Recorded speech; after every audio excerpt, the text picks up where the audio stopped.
Hi, happy people. It's Dr. Sandra Brown again, bringing you part 7 of Managing High Eyes, DrB's tips for managing high eyes. And this information is brought to you by the Dry Eye Foundation. Let's do a review. These are your questions. Why are my eyes still red? Or why are my eyes red again? Let's consider all the possible causes: rebound plus tolerance, dryness, preservative toxicity, cannabis smoke eye contact or vaping smoke contact, contact lens overwear, high screen time, eye allergies. Raise your hands, all of the above. Very important disclaimer. I'm going to read you the whole thing. The following information is not intended to replace evaluation and treatment by a qualified eye care provider. If your eyes are acutely painful, light sensitive, or draining mucus, seek medical care immediately. If you are experiencing vision loss in one or both eyes, seek medical care immediately. And here's what you have to understand. Internalize this, believe it deeply, and then do it. Maintenance is so much better than repair. You really do not want these things: permanent rebound redness or permanent dry eye disease. Tip number 1, just skip it. If you can sleep off your red eyes, don't automatically use a redness reliever eye drop. So hey people, eat your brownie, watch your movie, go to bed. If you're not using a redness relief eye drop at all, you're not going to overuse it. Tip number 2, timing is everything. So use that eye drop when it has the best chance to win. Really frequent advice I saw on the internet was to use an eye drop about 20 minutes before you enjoyed your cannabis. This is actually terrible advice. It's much more effective to let the THC levels in your bloodstream decline. So, movie, bed, get up in the morning, take a morning shower, because the steam from the shower is going to help to moisten your eyes a little bit. Get out of the shower and check your face. And really decide whether you need that redness reliever eye drop. But if you haven't used an eye drop the night before, and you've got a big presentation, and you feel like you're still just a teeny weeny bit pink, you could strategically use an eye drop the morning after. Just not too often. Tip number 3, do not use an eye drop before and after cannabis. So if you have some reason that you absolutely must use an eye drop before or during cannabis use, remember that eye drop is directly competing with peak THC levels. The THC is telling those blood vessels on the surface of your eye to dilate, and the eye drop is telling them to shrink. And in fact, it's a fight. So if that eye drop happens to wear off before the THC level in your bloodstream declines, your eyes are going to get red again, and you may be tempted, very tempted, to use another eye drop, maybe 2 or 3 hours later. I'm here to tell you, don't do it. This is a rebound setup. Tip number 4, try something milder. There are 2 milder products that are readily available. One is Nefazoline 0.012% instead of the 0.03%. You can get this with Clear Eyes Redness Relief, not maximum, and a number of combination allergy and redness eye drops. Just check the box. Combine tip number 4 with tip number 2 regarding timing. So if you wait until the next morning when your THC bloodstream levels have dropped, hopefully back to nothing, then there's less competition on those blood vessels between THC and that blood vessel shrinker. In this case, a lower strength eye drop can work, and a milder concentration of vasoconstrictor is less likely to cause rebound. Bromonidine 0.025%, which is commercially known as Lumify, is marketed as not having rebound. Notice I don't say that it doesn't have rebound. I say it's marketed as not having rebound. Tip number 5, make it count. This is advice I give to my patients all the time regarding any kind of eye drop that they use. Put a drop in each eye, close your eyes, and count to 30. Give that eye drop a chance to actually cling to what it needs to cling to. Drop, drop, close eyes, sing happy birthday in your head. Tip number 6, never, ever, ever, never, ever use knockoff Lumify. Don't use something called South Moon, even though the people who make South Moon have totally cribbed the photograph of the Lumify bottle and box and just tweaked it a little bit. Never use internet-only, foreign manufactured redness reliever eye drops. Do not.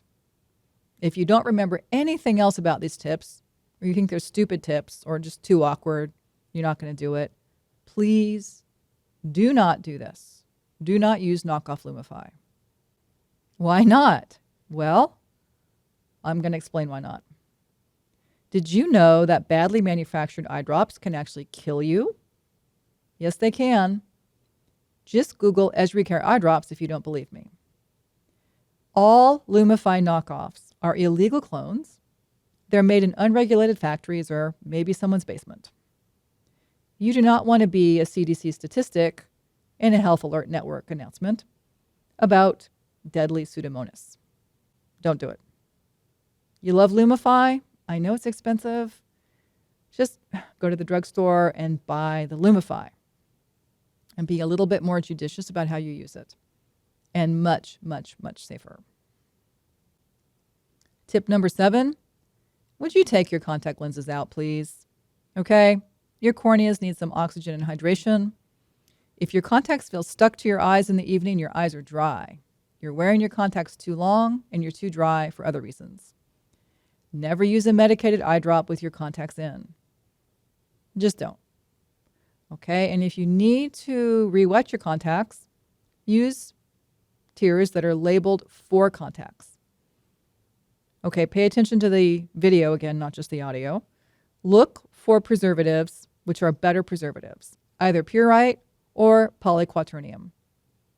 Avoid benzalkonium chloride preservative at all costs. And there's lots of preservative-free artificial tears, which also work very well to moisten your contacts. Tip number 8, a little bit of hassle, but a lot of yield. Pre-treat with artificial tears. So if you know you're going to be relaxing that evening with your friends and some cannabis, use a preservative-free artificial tear every 1 to 2 hours for at least 6 hours before party time, especially if you're spending that time on screens. And there are lots of options for preservative-free artificial tears, including contact lens-friendly options. Dry eyes are red eyes. High eyes are red eyes. Let's try to pre-treat for the dryness, and maybe the redness will be less, and you won't feel such a strong urge to use a redness relief eye drop. Tip number 9, consider anti-evaporation eyewear. Now, all you youngsters out there, you are probably rolling your eyes and thinking this is so dorky. But you not so youngsters out there who may already know that you have some problems with eye dryness, this could actually be super helpful.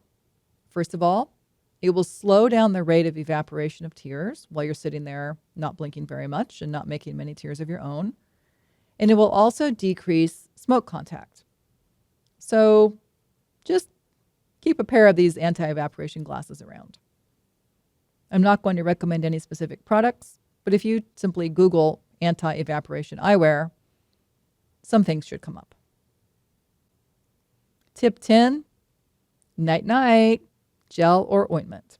Many of us, including me, sleep with our eyelids slightly cracked open. If you wake up in the morning and your eyes are super dry and sore, this is you. And this might be happening even on mornings when you haven't used cannabis the night before. It can be easily remedied. You need to use a gel or an ointment at bedtime. I've got some pictures down there below at the bottom of the screen because I want you to notice that these are all products that are in tubes, not in bottles. Okay? If you wake up in the morning, your eyes feel like 2 piss holes in the snow, you have to pry them open with your fingers, man, you better get in there with the ointment. Brush your teeth, do your ointment. You'll feel so much better. Okay, little addendum to tip number 10 because producer Mark told me he had never heard the phrase two piss holes in the snow. Just kind of imagine what that would look like. If that's what your eyes look like or feel like, then you need a bedtime ointment. Tip number 11, treat your eye allergies like eye allergies. So eye allergies can be a separate cause for frequent or chronic red eyes. And over-the-counter allergy eye drops in bottles are usually preserved with BAC. BAC is bad. Remember, BAC stands for benzalkonium chloride. If you know you're an allergic person and you think that allergies may be a separate issue for your eye redness, there is a preservative-free allergy product on the market. And hey, don't recap. Tip number 12, I bet you didn't see this one coming. Do your laundry right.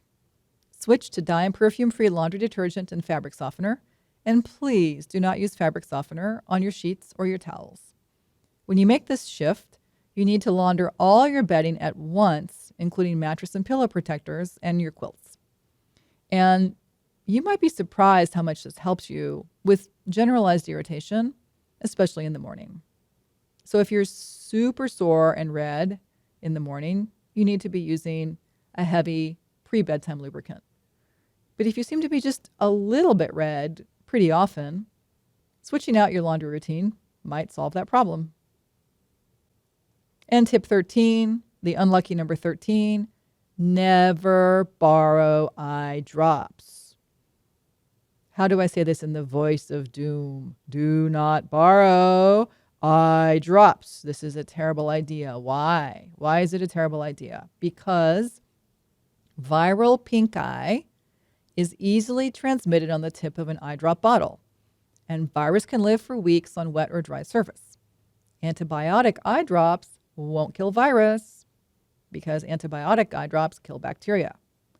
So there you are with your viral pink eye suffering because your friend's sister was over 2 weeks earlier, used his eye drops, had pink eye, didn't mention it.